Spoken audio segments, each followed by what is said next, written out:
I am working on Cul-de-Sac.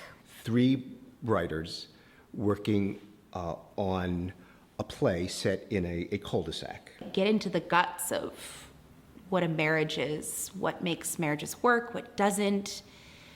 You know, the scary questions of what makes one marriage work and another not work. It's this piece about commitment, and we're all at different phases of that. Collaborating with 2 other writers, I was a little intimidated, to say the least, right? You never know how personalities or how writing styles, and how do we put this thing together, this play. It's great. I mean, just selfishly, in terms of a work and in terms of a collaboration that I've never really considered doing, it's great, and I'm thrilled with it. Yeah, I assume they just, I assume that the shelter just picked 3 playwrights who they knew would, in a cage match, wouldn't totally kill each other, and asked us to work on something together. And thankfully, no one's crazy, you know, which can always be a challenge in the art world.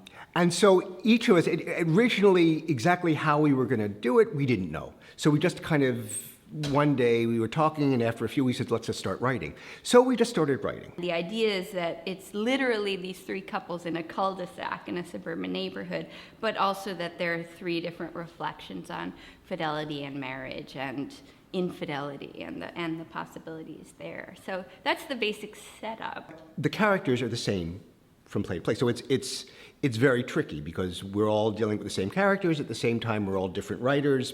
But Mike, and I think it's a good thing, you know, wants us each to have our own voice. It's always a surprise what's coming out of somebody else's mind, right? And half the time it's like, oh my, what? How did Rachel think that? Like, why didn't I think of that line, you know? And seeing the twists and turns that the plot has taken because of the